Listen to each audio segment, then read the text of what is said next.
What's good, family? Uh, it's actually been a while since I've come before you guys and made a video, man.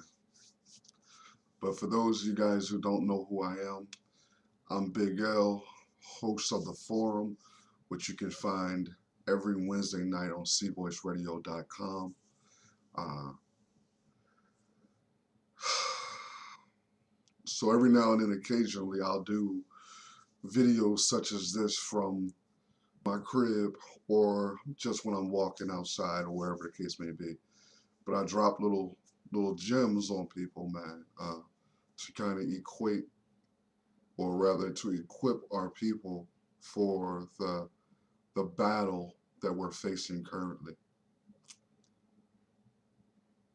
I spent a whole lot of time for the past several months explaining to people what was going to Ferguson, what was going to be happening in Ferguson after the Michael Brown assassination, after his murder. I made it clear what was going to happen, man. I laid out the protests, what was going to take place, how we as blacks were going to respond. I made it clear. I stated tons of information regarding all those things, man. But for whatever reason, it seems like many of us black folks weren't listening to not just myself, man, but other men and women who've been trying to school people on what's taking place in this world, man. To get folks to understand that Black America is in the middle of a war, a flat-out war.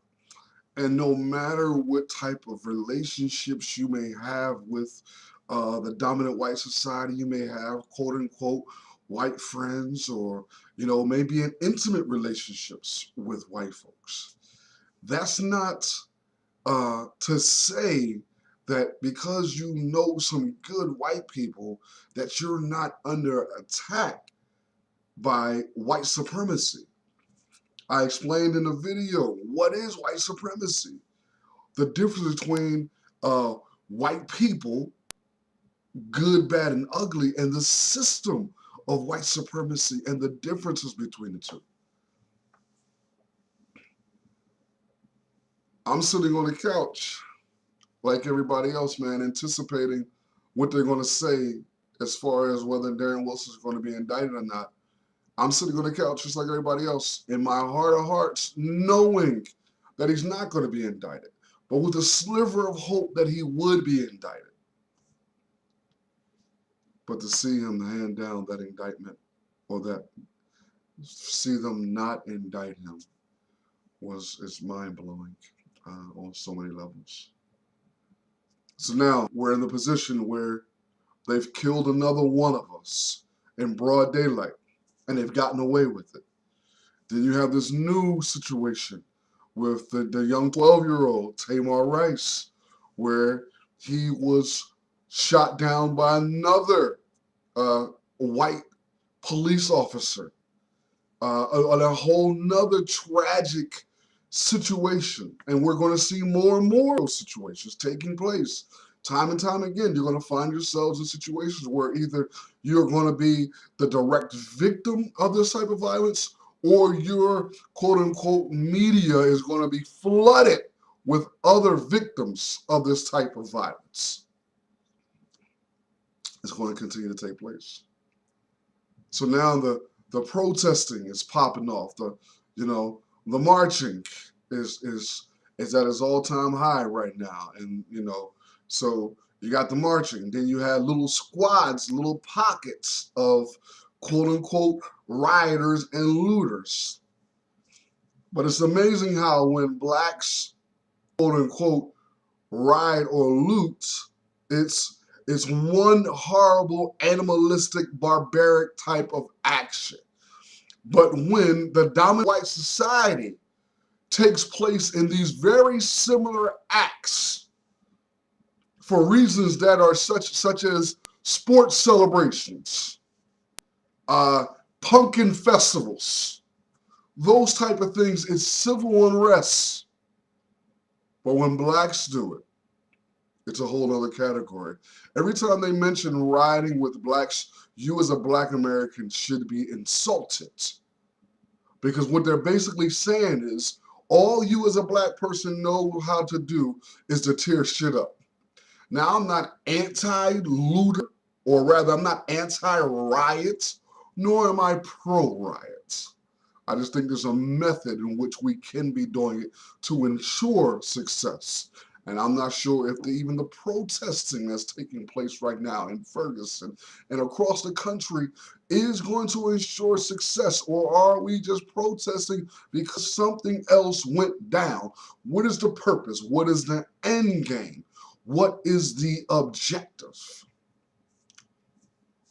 So it brings us to today, the day after Thanksgiving, also known by many as Black Friday, where in this capitalistic society, you find these large conglomerates, these large corporations giving the impressions that things are on sale and prices are low only for a specific time. So you must get out of your bed in the middle of the night or early in the morning to run and stand in lines to get objects that are advertised, but they never tell you how many of those actual objects or articles are actually on sale. So they could actually have three, but the price will be so low that you're all rushed with no idea how many's inside. The manipulation of Black Friday. So you had people saying, let's boycott Black Friday as a black collective. And I'm not anti-boycotting Black Friday. But again, what is the objective? We don't have time to be sending our people on mindless dummy missions where we just send them out and telling them to do random things, but not outlining the absolute objective. I understand that what boycotting does. When you're boycotting something in an economic stance, such as what we're saying with the Selma boycott, that was a sustained, focused boycott over a year in length. I understand that. But when we're telling people to do those type of things across the country, what are we suggesting to them? What are we telling them? That's my question.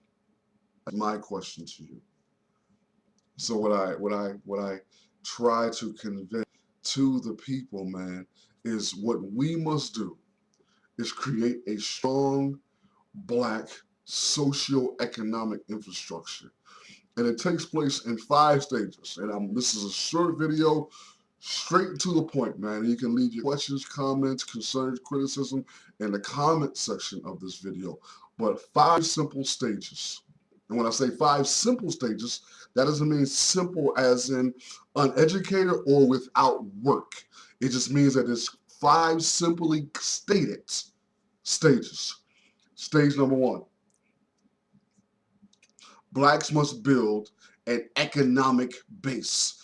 You build an economic base by supporting, building, and creating strong socio-economic infrastructures through supporting black businesses. Stage 1, economics. Blacks must build an economic base. Stage 2, politics. As we see with every election that was taking place here, economics allows you to control politicians. If you have that economic base that we created in stage 1, you can either own or rent the politician that pushes your agendas and legislations into the political realm. Stage 2, politics. Stage 3, law enforcement. Law enforcement, that's the police, judges, court system. The murder of blacks, the unjust imprisonment, and the new Jim Crow system will end if A, we complete stage 1, which is economics. If we complete stage 2, which is having our own politicians, which we've rented and own now. So stage 3 would be law enforcement. Remember, it's only 5 stages. Stage 4, media. TV, radio, advertisement would reflect our values now because we've accomplished the other 3 stages: law enforcement, politics, and creating a strong socioeconomic infrastructure, an economic base. The 5th stage, education, which would essentially be the indoctrination to maintain the structure that we built in the other 4 stages. Imperative.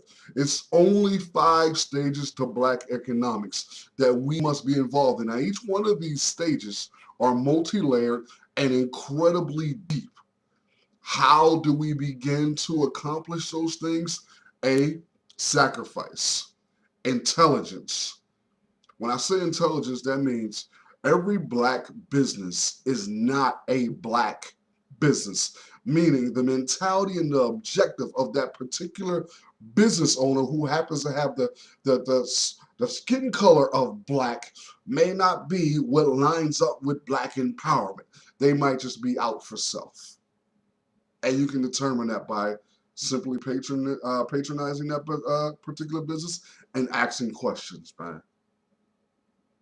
So in order for us to not find ourselves in these continuous situations we find ourselves in, we must begin these 5 steps, man, these 5 stages. I promised you I wasn't going to keep you long, man, but I just wanted to holler at you because I haven't talked to you in a minute. It's incredibly real out here, so I ask you guys to be safe, be encouraged, man. And always, this is your boy Big L with another Forum Blast. Black first, baby.